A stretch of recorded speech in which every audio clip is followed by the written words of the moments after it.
ನಮಸ್ಕಾರ ಸ್ನೇಹಿತರೆ, ವಿಭಿನ್ನ ಲೋಕ ಚಾನೆಲ್ನ ಮತ್ತೊಂದು ವಿಡಿಯೋಗೆ ತಮಗೆಲ್ಲರಿಗೂ ಸ್ವಾಗತ. ಸ್ನೇಹಿತರೆ, ಕೇಂದ್ರ ಸರ್ಕಾರ ಅಭಿವೃದ್ಧಿಪಡಿಸಿದ 17 ಭಾರತೀಯ ಪ್ರವಾಸಿ ತಾಣಗಳಲ್ಲಿ ಮಹಾರಾಷ್ಟ್ರದ ಈ ಅಜಂತಾ ಎಲ್ಲೋರ ಗುಹೆಗಳು ಕೂಡ ಸೇರಿದೆ. ಇಲ್ಲಿಗೆ ಪ್ರವಾಸಿಗರು ಗುಂಪು ಗುಂಪಾಗಿ ಆಗಮಿಸುತ್ತಾರೆ. ಈ ಎಲ್ಲೋರ ಗುಹೆಯ ಇನ್ನೊಂದು ಹೆಸರೇ ವೆರುಲ್. ಮುಂಬೈ ಸಮೀಪದಲ್ಲಿರುವ ಈ ಗುಹೆಗೆ ಇಷ್ಟೊಂದು ಪ್ರವಾಸಿಗರು ವಿಸಿಟ್ ಮಾಡ್ತಾರೆ ಅಂದರೆ ಇಲ್ಲಿನ ಮಹತ್ವ ಎಂತಹದು ಅಂತ ನೀವೇ ಊಹಿಸಿಕೊಳ್ಳಿ. ಈ ಸುಂದರವಾದ ಎಲ್ಲೋರ ಗುಹೆಗಳಲ್ಲಿ 3 ಧರ್ಮಕ್ಕೆ ಸೇರಿದ ದೇವಾಲಯಗಳಿವೆ. ಅವು ಯಾವುದೆಲ್ಲ ಅಂತ ನಾನು ನಿಮಗೆ ತಿಳಿಸಿಕೊಡ್ತೀನಿ. ಅದಕ್ಕಿಂತ ಮುಂಚೆ ನೀವು ನನ್ನ ಚಾನಲ್ಗೆ ಹೊಸೊಬ್ಬರಾಗಿದ್ದರೆ ಸಬ್ಸ್ಕ್ರೈಬನ್ನು ಮಾಡಿಕೊಳ್ಳಿ. ಮೊದಲನೆಯದಾಗಿ ನಾನು ಆವಾಗಲೇ ಹೇಳಿದಾಗೆ ದೇವಾಲಯವು 3 ಧರ್ಮಗಳಿಗೆ ಸೇರಿದೆ, ಅಂದರೆ ಹಿಂದೂ, ಬೌದ್ಧ ಮತ್ತು ಜೈನ ಧರ್ಮ. ಈ ದೇವಾಲಯವು 5ರಿಂದ 10ನೇ ಶತಮಾನದ ಮಧ್ಯೆ ರಾಷ್ಟ್ರಕೂಟ ಅರಸರ ಕಾಲದಲ್ಲಿಯೇ ನಿರ್ಮಿಸಲ್ಪಟ್ಟಿದೆ. ಸ್ನೇಹಿತರೆ, ಅಚ್ಚರಿಯ ಸಂಗತಿ ಎಂದರೆ ಈ ಗುಹೆಯಲ್ಲಿ ಒಂದೆರಡು ದೇವಾಲಯಗಳು ಮಾತ್ರವಲ್ಲ, 30ಕ್ಕಿಂತ ಹೆಚ್ಚಿನ ದೇವಾಲಯಗಳಿವೆ. 12 ಬೌದ್ಧ ಮತ್ತು 17 ಹಿಂದೂ ದೇವಾಲಯಗಳಾದರೆ 5 ಜೈನ ಗುಹಾ ದೇವಾಲಯವನ್ನು ಕಾಣಬಹುದು. ಇಲ್ಲಿ ಅತಿ ಅದ್ಭುತವಾದ ದೇವಾಲಯ ಎಂದರೆ ಕೈಲಾಸನಾಥ ದೇವಾಲಯ. ಮಾತ್ರವಲ್ಲದೆ ಇಲ್ಲಿನ ಕೆತ್ತನೆಯು ಅತಿ ಅದ್ಭುತವಾಗಿದೆ ಎಂದು ಹೇಳಿದರೆ ತಪ್ಪಾಗಲ್ಲ ಸ್ನೇಹಿತರೆ. ಇಲ್ಲಿ ಪರಮೇಶ್ವರನು ಲಿಂಗ ಸ್ವರೂಪಿಯಾಗಿ ನೆಲೆಗೊಂಡಿದ್ದಾನೆ.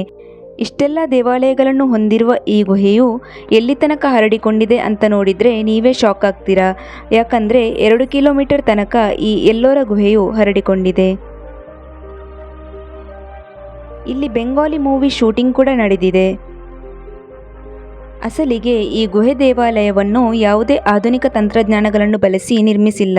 ಅತಿ ದೊಡ್ಡ ಪರ್ವತವನ್ನು ಕೊರೆದು ಅದರಲ್ಲಿ 34 ದೇವಾಲಯಗಳನ್ನು ನಿರ್ಮಿಸುವುದು ಸುಲಭದ ಕೆಲಸ ಅಲ್ಲ. ಈ ರೀತಿಯ ದೇವಾಲಯಗಳು ಬಾದಾಮಿಯ ಕಲ್ಲಿನಲ್ಲೂ ಇದೆ. ಆದರೆ ನಿಮಗೆ ಗೊತ್ತಾ, ಕೆತ್ತನೆ ಮಾಡೋದಕ್ಕೆ ಕಲ್ಲು ತುಂಬ ಇಂಪಾರ್ಟೆಂಟ್ ಆಗಿರುತ್ತೆ.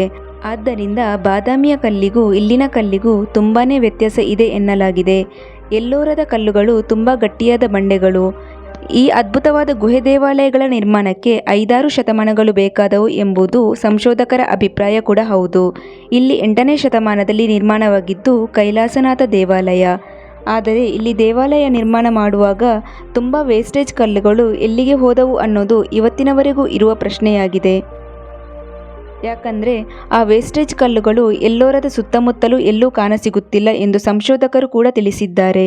ಇನ್ನೊಂದು ಅಚ್ಚರಿ ಅಂದರೆ ದೇವಾಲಯದ ಹಿಂಭಾಗದಲ್ಲಿ 20 ಅಡಿಗಳಷ್ಟು ಮುಂದಕ್ಕೆ 100 ಟನ್ಗಳಷ್ಟು ಭಾರವಿರುವ ಬಂಡೆ ಯಾವುದೇ ಆಧಾರವಿಲ್ಲದೆ ನಿಂತಿದೆ. ದೇವಾಲಯದಲ್ಲಿ ಕೆಲವೊಂದು ಜಾಗಕ್ಕೆ ಸಾರ್ವಜನಿಕರಿಗೆ ಪ್ರವೇಶವಿಲ್ಲ. ಯಾಕಂದರೆ ಅಲ್ಲಿ ಕೆಲವು ಸಣ್ಣದಾದ ಸುರಂಗ ಮಾರ್ಗಗಳಿವೆ ಎಂದು ವಿದೇಶಿ ಸಂಶೋಧಕರು ಪತ್ತೆ ಹಚ್ಚಿರುತ್ತಾರೆ.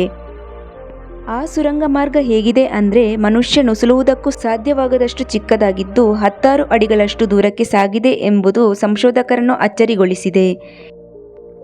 ಈ ಸುರಂಗ ಮಾರ್ಗಗಳನ್ನು ಮನುಷ್ಯನಿಗಿಂತಲೂ ಸಣ್ಣದಾದ ಆಕೃತಿ ನಿರ್ಮಾಣ ಮಾಡಿದೆ ಎಂಬ ಅನುಮಾನ ಕೂಡ ವ್ಯಕ್ತಪಡಿಸಿದ್ದಾರೆ. ಹಾಗೂ ಈ ಗುಹಾ ದೇವಾಲಯವನ್ನು ಮನುಷ್ಯ ನಿರ್ಮಾಣ ಮಾಡಿಲ್ಲ, ಬದಲಿಗೆ ಯಾವುದೋ ಅನ್ಯಗ್ರಹ ಜೀವಿಗಳಿಂದ ನಿರ್ಮಾಣ ಆಗಿದೆ ಎಂದು ಸಂಶಯ ಕೂಡ ವ್ಯಕ್ತಪಡಿಸಿದ್ದಾರೆ. ಇದರ ಬಗ್ಗೆ ನಿಮ್ಮ ಅನಿಸಿಕೆ ಏನು ಅಂತ ಕಮೆಂಟ್ ಮಾಡಿ ಫ್ರೆಂಡ್ಸ್. ಹಾಗೂ ತಪ್ಪದೆ ನನ್ನ ವಿಭಿನ್ನ ಲೋಕ ಚಾನಲ್ಗೆ ಕೂಡ ಸಬ್ಸ್ಕ್ರೈಬ್ ಮಾಡಿಕೊಳ್ಳಿ. ಪಕ್ಕದಲ್ಲಿ ಕಾಣಿಸ್ತಿರೋ ಬೆಲ್ ಐಕಾನ್ ಕೂಡ ಕ್ಲಿಕ್ ಮಾಡಿಕೊಳ್ಳಿ.